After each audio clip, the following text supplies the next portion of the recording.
Cards camp is right around the corner, starting in a couple of days, so we bring in our Cardinals insider, Howard Balzer.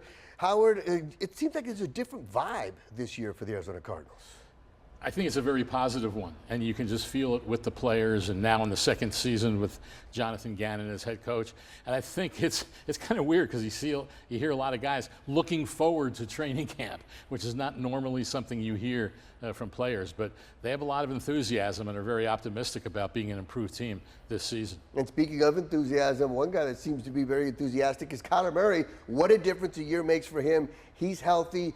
That's something the Cardinals didn't have last year. How big of a difference does that make for this team? Well, it's a tremendous difference, and most important that he was there throughout the offseason. And he definitely seems on the same page, obviously, with Drew Petzing, the offensive coordinator, has a great relationship with the head coach, Jonathan Gannon.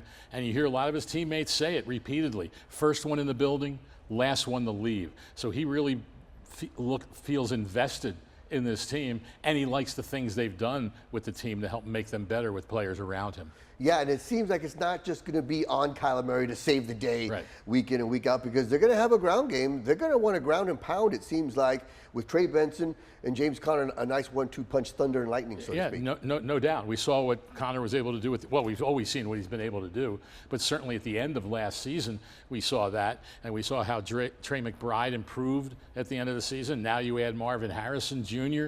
to the mix, along with Greg Dortch and Zay Jones and Chris Moore. There's a lot of weapons on this offense, and they should be able to have a lot of balance and be able to be successful with whatever they choose to do. The 1-2 punch in the passing game could be the rookie, Marvin Harrison Jr., and Trey McBride, the tight end who had his breakout year last year.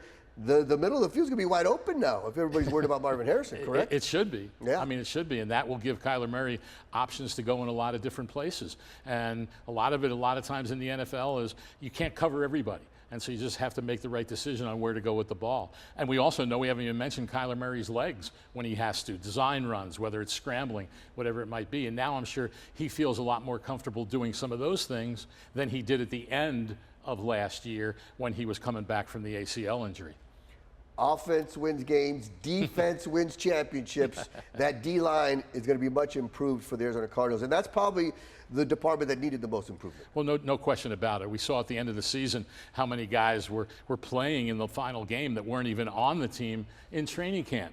Now you've added free agents. You've drafted Darius Robinson, a lot of new players in the mix, and that's so important. Everyone talks about pass rush and all those things, but unless you stop the run, then you don't have that many opportunities to truly rush the passer. And the other thing about the offense, and we hope the line's going to be good, especially that left side with Paris Johnson and Evan Brown probably at left guard. But when the offense is playing well, then that takes the pressure off the defense and keeps them off the field. I think that's going to be a key thing for this team to be able to do this season. Final question that I have for you today.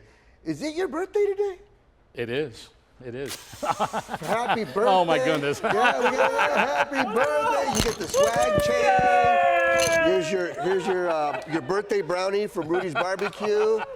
Howard Balzer, the big 4-0, man. Congratulations. Yeah, finally hit 4-0. Yeah. Finally hit 40. You don't look a day after 50. You look great, man. See, that's what happens when you come on Fox 10 Sports Night at 10:30. We give our guests gifts, especially on the birthday. We know you have swag, so now you have the swag chain. There we go. The brownie is the most important thing. Happy birthday, brother. Thank you, sir.